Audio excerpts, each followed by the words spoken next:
Welcome to This Explainer. So I want you to imagine, just for a second, sitting down to watch a movie or read a book, and the characters just sit there. They're completely happy, absolutely nothing goes wrong. They literally just talk about the weather for 2 solid hours. Sounds incredibly boring, right? Well, that's because without a central problem to solve, a story is really just a going-nowhere conversation.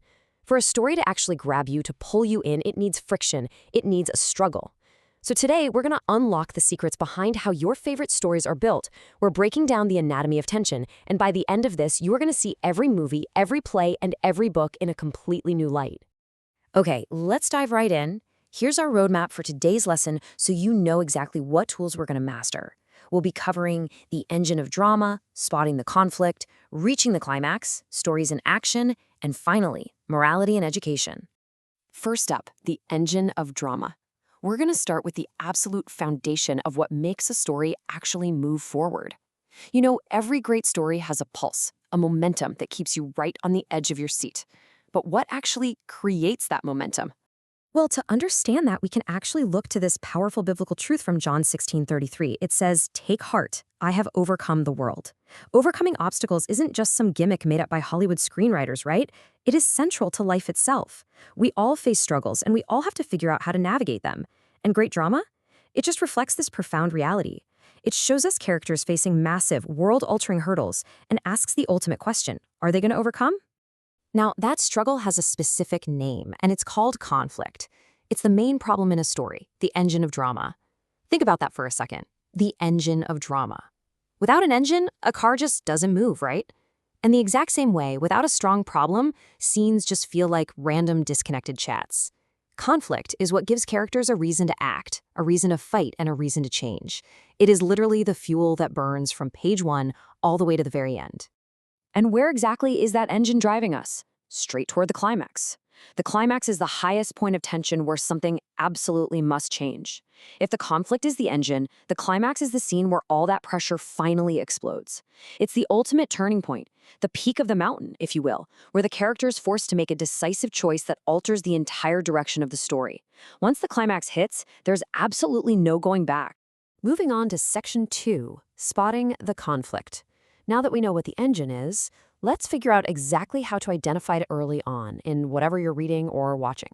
Whenever you start a story, I want you to ask yourself 2 fundamental questions. Who wants what, and what stops them?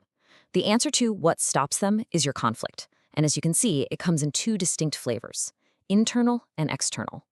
Internal conflict is all about those hidden battles of the heart. It's fighting a lie the character believes, battling a deep-seated fear, or maybe chasing hidden goals like earning respect or finding belonging.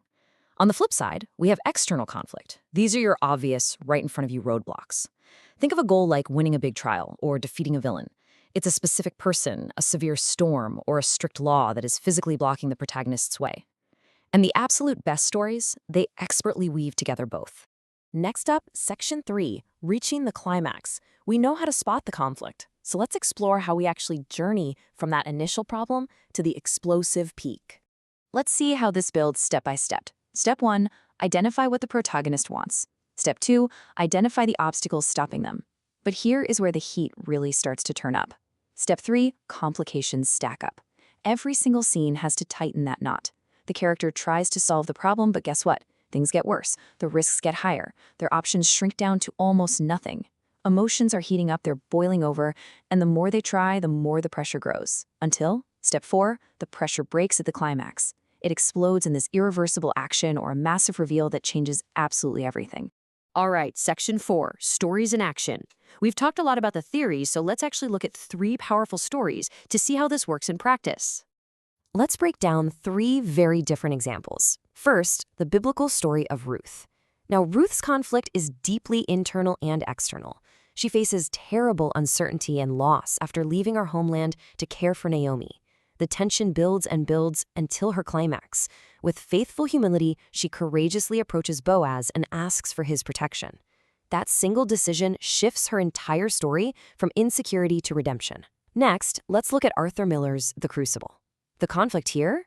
Pure, terrifying hysteria and false accusations. John Proctor is fighting to keep his name and tell the truth.